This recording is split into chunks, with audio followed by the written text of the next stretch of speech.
प्यारे विद्यार्थियों नमस्कार। आज की ऑनलाइन क्लास में आपका स्वागत है। प्यारे विद्यार्थियों, हम पढ़ रहे हैं लेसन संख्या 9 जिसका नाम है प्रकाश लाइट, और इसमें हम आज का टॉपिक लेंगे अवतल एवं उत्तल दर्पण के उपयोग। मतलब अवतल और जो उत्तल दर्पण है इनका अपने दैनिक जीवन में मतलब क्या महत्व है, क्या उपयोग है। इससे पहले की जो अपनी ऑनलाइन क्लास हुई है उसमें हमने अध्ययन किया है उत्तल दर्पण से वस्तुओं के प्रतिबिंब का निर्माण। ठीक है, तो देखिए अवतल दर्पण, पहले हम पढ़ते हैं अवतल दर्पण के उपयोग। किसके? अवतल दर्पण के उपयोग पढ़ेंगे हम। तो देखो अवतल दर्पण क्या क्या काम आता है। अवतल दर्पण का जो पहला उपयोग है वो हम लिख सकते हैं कि अवतल जो दर्पण है इसका उपयोग टॉर्च है, सर्च लाइट है एवं वाहनों के अग्रदीपों में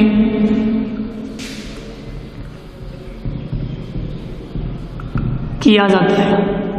मतलब अवतल दर्पण का उपयोग कहाँ कहाँ किया जाता है? अवतल दर्पण का उपयोग टॉर्च में, या जो सर्च लाइट आती है अपने, या जो वाहनों की जो आगे की जो हेडलाइट आती है, वाहनों की जो अग्रदीप हैं, अग्रदीपों को हम क्या कहते हैं? जो आगे की वाहनों की जो लाइट आती है उनमें अवतल दर्पण का प्रयोग किया जाता है।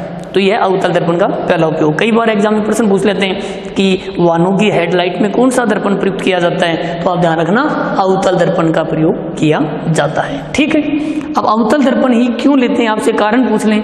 क्योंकि अवतल दर्पण के ऊपर जब प्रकाश की किरण आकर के जब आपतित होती हैं तो परावर्तन के बाद ये दर्पण क्या करता है, उन सभी किरणों को एक जगह एकत्रित करता है, मतलब एक बिंदु पे केंद्रित करता है, जिससे फोकस क्या होता है, एक जगह जाके पड़ता है। सभी किरणों का, सभी प्रकाश किरणों का जो पुंज है, समानांतर प्रकाश किरणों का जो पुंज है वो मतलब बिल्कुल एक जगह प्राप्त होता है, तो वस्तु हमें साफ दिखाई देती है। दूसरा देखिए अवतल दर्पण का अगला उपयोग हम लिख सकते हैं चेहरे का बड़ा प्रतिबिंब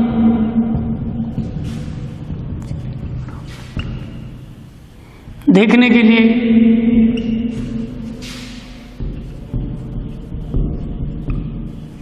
सेविंग दर्पण के रूप में, सेविंग दर्पण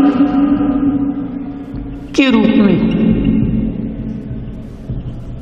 मतलब अपना जो चेहरा है, अपने चेहरे का प्रतिबिंब बड़ा देखने के लिए अवतल दर्पण का उपयोग किस रूप में किया जाता है? सेविंग दर्पण के रूप में किया जाता है। मतलब जो हेयर जो ड्रेसर, मतलब जो दुकान होती है या जो हम बाल कटवाते हैं, दुकान पे जाते हैं, तो उसमें जो दर्पण होता है वो कौन सा होता है? अवतल दर्पण होता है। तो उसमें क्या होता है कि हमें अपना जो चेहरा है वो काफ़ी बड़ा दिखाई देता है। तो चेहरे का बड़ा प्रतिबिंब देखने के लिए या प्राप्त करने के लिए अवतल दर्पण का उपयोग किस रूप में किया जाता है? सेविंग दर्पण के रूप में किया जाता है। तो इस पर भी क्वेश्चन पूछ लिया जाता है कि सेविंग दर्पण के रूप में कौन सा दर्पण प्रयुक्त होता है, तो हम याद रखना अवतल दर्पण का प्रयोग किया जाता है। ये जनरल साइंस के जो क्वेश्चन जो आते हैं, जो कंपटीशन लगती हैं, उनमें भी इस तरह के क्वेश्चन मतलब पूछे जाते हैं। ठीक, आगे देखिए दांतों का बड़ा प्रतिबिंब देखने के लिए,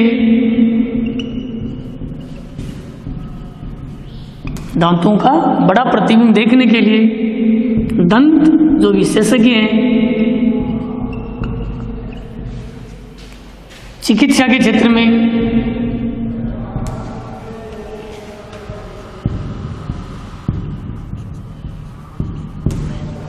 तो दांतों का बड़ा प्रतिबिंब देखने के लिए जो दंत विशेषज्ञ हैं, मतलब दांतों के जो स्पेशलिस्ट हैं, वो भी अवतल दर्पण का प्रयोग करते हैं। अवतल दर्पण के द्वारा जब वो अपने दांतों के अंदर के भाग जब खराब हो जाते हैं तो उनको जब वो देखते हैं तो अवतल दर्पण द्वारा वो देखते हैं, ताकि अंदर की जो संरचना है दांतों की वो उनको काफ़ी बड़ी दिखाई देती है, ताकि जो भी रोग है उसका अच्छी तरह से इलाज हो जाता है।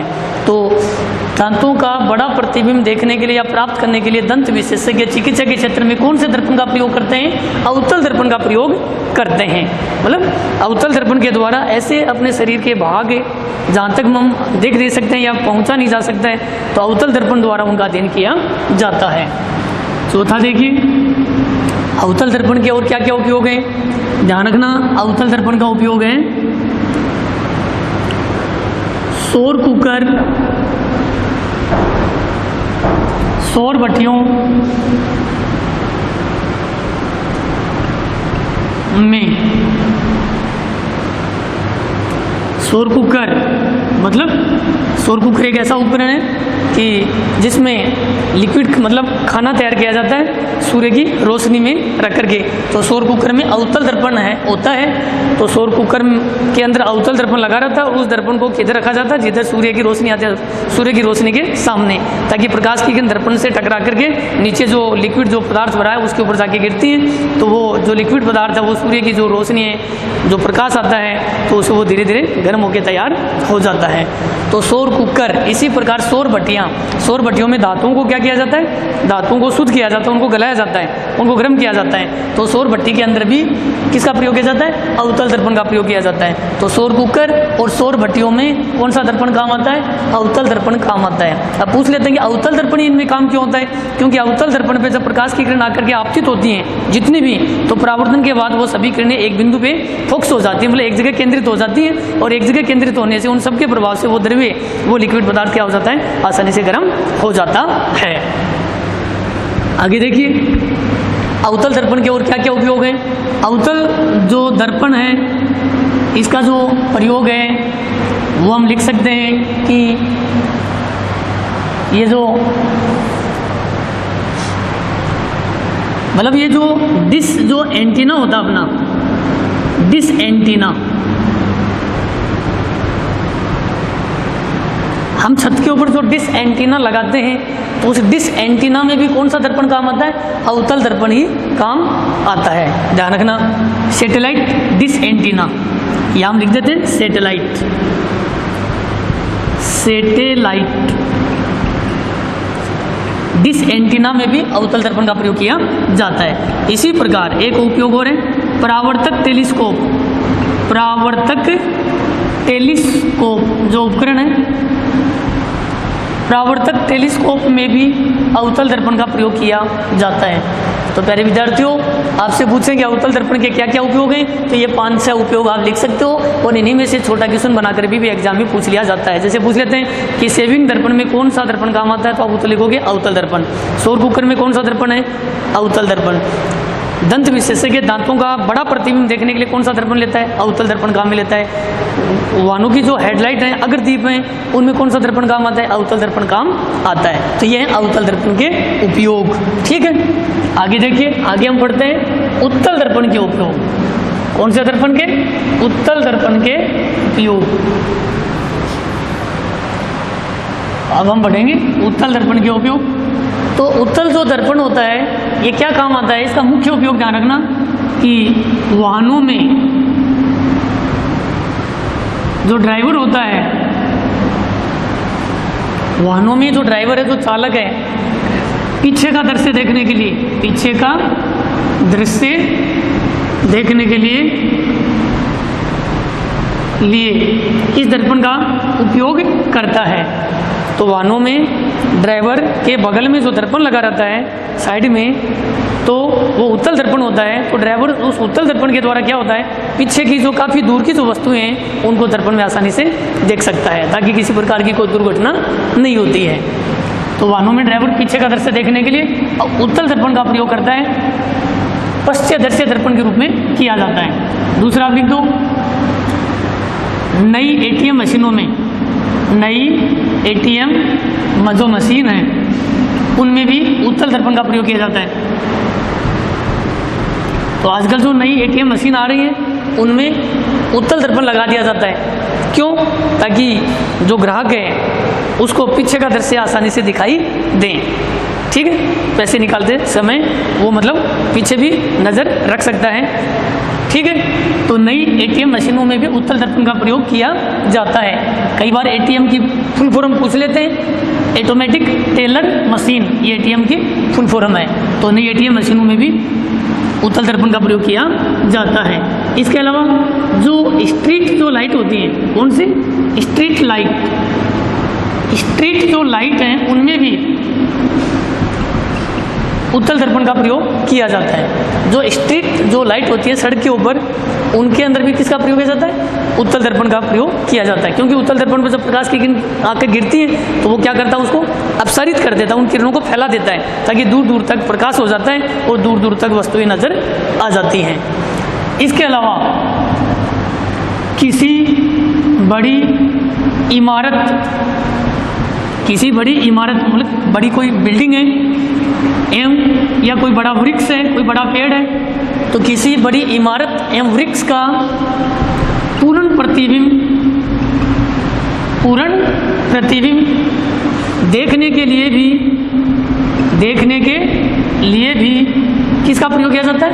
उत्तल दर्पण का प्रयोग किया जाता है। तो प्यारे विद्यार्थियों, उत्तल दर्पण के क्या क्या उपयोग हैं? पहला ध्यान रखना कि वाहनों में ड्राइवर पीछे की साइड देखने के लिए उत्तल दर्पण का प्रयोग करता है। ड्राइवर के बगल में दोनों साइड में जो दर्पण लगे रहते हैं वो उत्तल दर्पण ही है। नई एटीएम मशीनों में इसका प्रयोग किया जाता है। सड़क पे जो स्ट्रीट लाइट है उनमें भी उत्तल दर्पण का प्रयोग किया जाता है। किसी बड़ी इमारत या कोई बड़ा वृक्ष है, पेड़ है, तो उसका पूर्ण प्रतिबिंब देखने के लिए या प्राप्त करने के लिए भी उत्तल दर्पण का प्रयोग किया जाता है।